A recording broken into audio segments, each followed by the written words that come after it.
नमस्कार, सुप्रभात, स्वागत, अभिनंदन आप सभी का सब रंग कार्यक्रम में। मित्रों, कहते हैं कि एक अच्छी सोच एक अच्छे दिन का निर्माण करता है। एक अच्छा दिन एक अच्छे महीने का निर्माण करता है।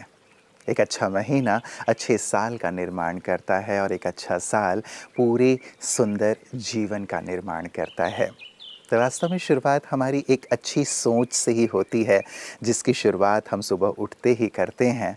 तो क्यों ना मित्रों, हम एक अच्छे विचार के साथ ही अपने दिवस की शुरुआत किया करें, शुभ विचार के साथ ही।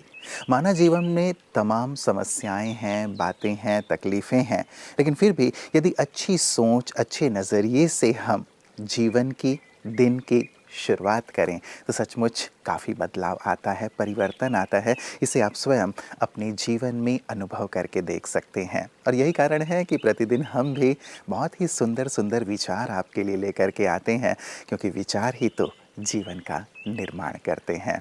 और शुरुआत हम हमेशा करते हैं सुवाक्य से, जिसमें एक सुंदर विचार के ही बारे में हम सब विचार करते हैं।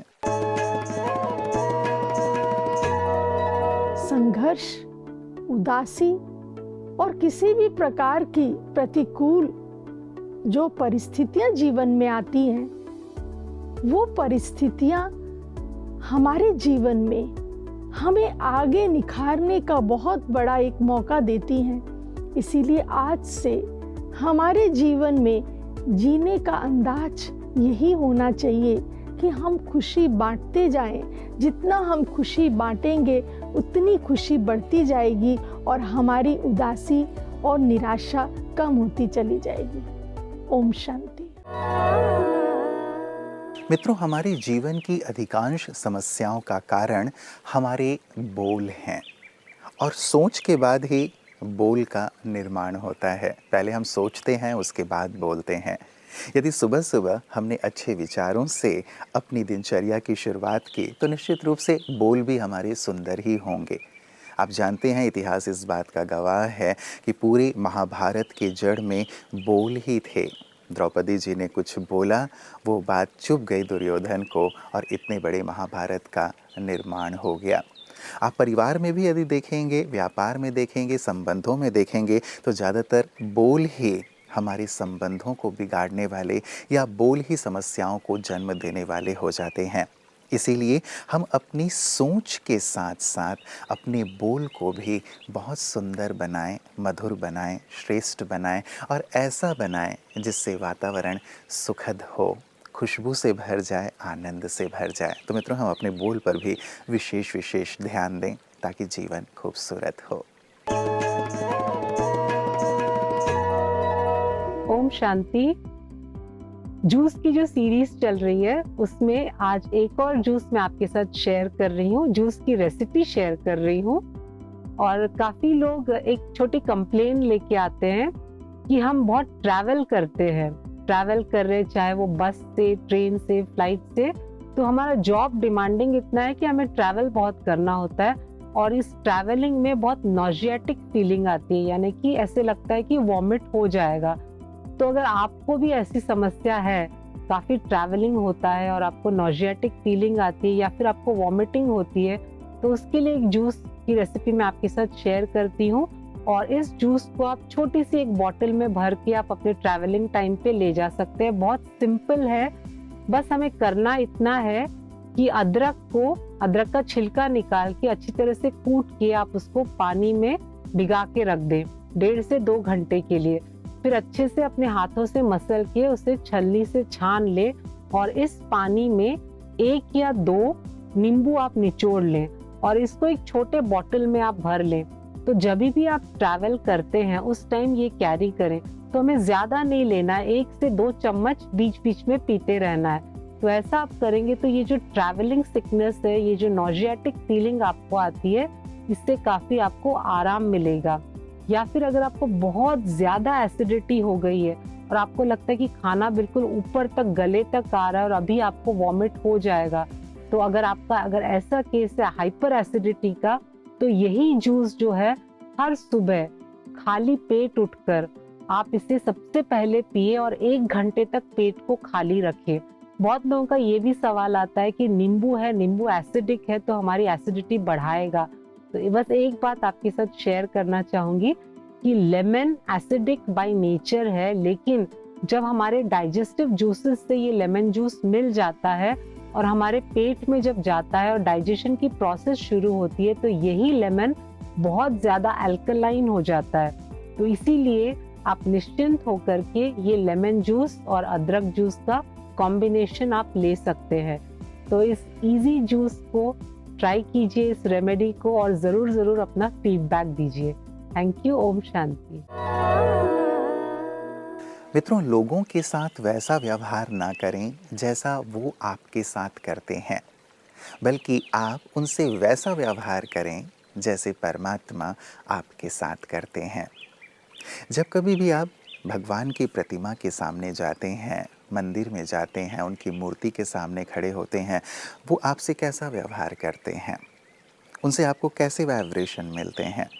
आपने कितना भी गलत किया हो, आप कैसी भी स्थिति में उनके साथ पास पहुँचे हों, लेकिन उनसे आपको एक सकारात्मकता मिलती है, एक शक्ति मिलती है, एक प्रोत्साहन मिलता है, एक दया और कृपा के भाव को आप अनुभव करते हैं कि कोई बात नहीं, तुम जो हो, जैसे हो, मेरे हो, और जो भी गलती हुई कोई बात नहीं, आगे बढ़ो, उन्नति करो। एक प्रोत्साहन मिलता है, शक्ति मिलती है।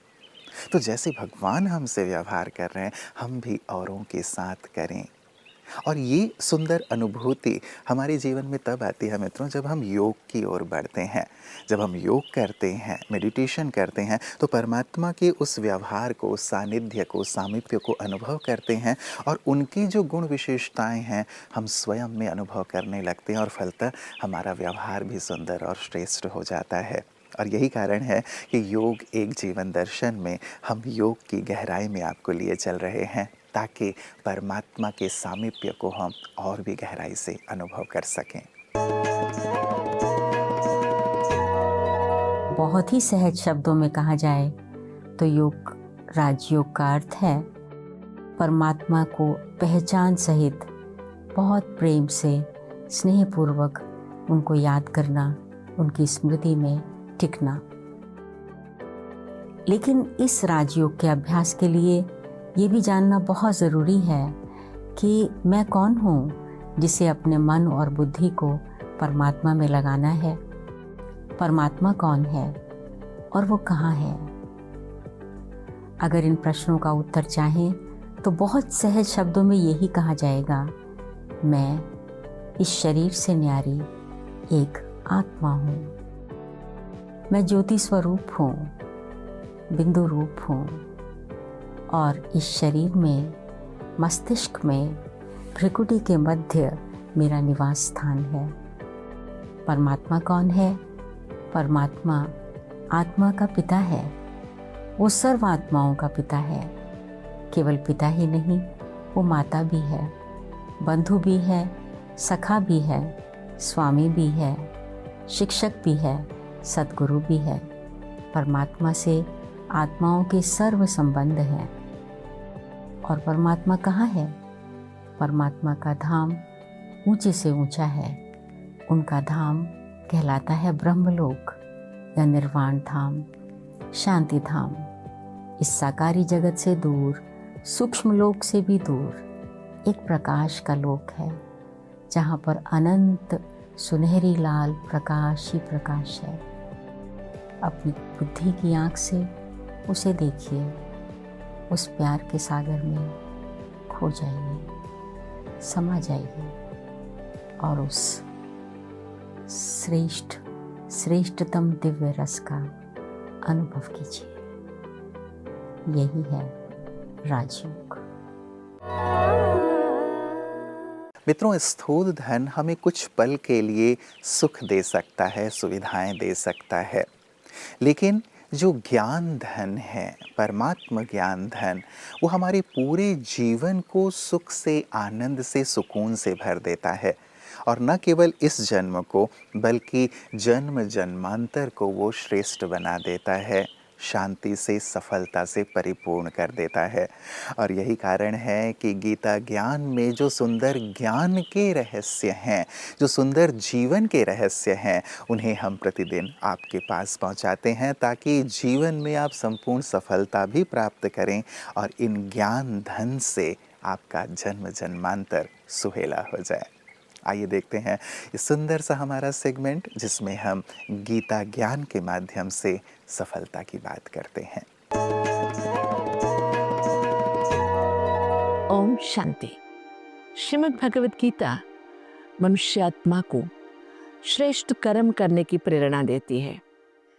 गीता कहती है कि योगः कर्मसु कौशलम, सुकर्म करने की कुशलता ही योग है। कर्म को सुकर्म कैसे बनाया जाए, इसके बारे में गीता हमें प्रेरित करती है। और जैसा कर्म हम करेंगे और कैसा फल मिलेगा, इसका भी बहुत गहराई से गीता में वर्णन किया गया है। अपना सोच ऊंचा होने से ऑटोमेटिकली हमारे शब्द भी ऊंचे होते हैं और ऊंचे सोच से, ऊंचे विचार से दृष्टि भी ऊंची हो जाती है, वचन भी श्रेष्ठ हो जाते हैं और हमारे कर्म भी श्रेष्ठ बन जाते हैं। लेकिन दुनिया में हमने देखा है, कई बार हमारे सामने नजर आता है कि बहुत अच्छे भाषण करने वाले सब अच्छे नहीं होते। इसीलिए कहा गया कि केवल बातें नहीं, सोच भी अच्छा होना चाहिए अंदर से। और हमारे अंदर हमारे हर कर्म को सुकर्म, श्रेष्ठ कर्म बनाने की सोच होने से तो एक न एक बार हमारे सोच में जब बदलाव आ जाएगा, क्योंकि जैसे हम सोचते हैं वैसा ही जीवन बनता जाता है। सोच ही जीवन के हर मोड़ के लिए आधार सिद्ध हुआ है। इसलिए हमारे सोच के ऊपर हमारा अटेंशन होना बहुत ज़रूरी है, जिस पर आजकल हम बहुत कम ध्यान देते हैं।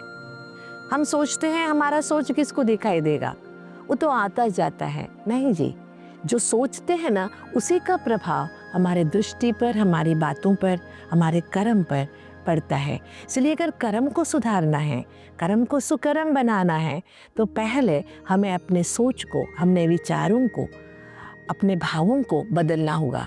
तभी मानव जीवन पे उच्च पद को हम प्राप्त कर सकते हैं। मित्रों, किसी महापुरुष ने कहा है कि दुनिया आपके उदाहरण से बदलेगी, न कि आपकी राय से। सचमुच राय बहादुर बहुत हैं संसार में, हर कोई आपको राय दे देगा, लेकिन लोग उदाहरण देखना चाहते हैं कि जो अच्छी बातें आप कह रहे हैं, क्या वो आपके जीवन में हैं। क्यों ना हम उदाहरण बनकर के लोगों के जीवन में परिवर्तन लाएं, समाज में परिवर्तन लाएं, उन मान्यताओं में परिवर्तन लाएं जिनमें हम परिवर्तन देखना चाहते हैं। इसीलिए परिवर्तन की शुरुआत हम स्वयं से करें। एक ऐसा उदाहरण प्रस्तुत करें कि ऐसा जीवन भी जिया जा सकता है, इन मान्यताओं, इन धारणाओं या इन मूल्यों के साथ जिया जा सकता है। जब लोग आपको ऐसा करता हुआ देखेंगे तो स्वयं भी अपने जीवन में धारण करेंगे और परिवर्तन की शुरुआत होगी। तो क्यों ना मित्रों, एक अच्छी शुरुआत हम स्वयं से करें। जैसा हम समाज को देखना चाहते हैं, संसार को देखना चाहते हैं, वो अपने अंदर पहले बना लें ताकि लोगों में वो परिवर्तन लाना बहुत सहज हो जाए। तो कल पुनः इन्हीं सुंदर बातों के साथ आप सबसे पुनः मुलाकात होगी। तब तक अपना ख्याल रखिएगा। नमस्कार। ओम शांति।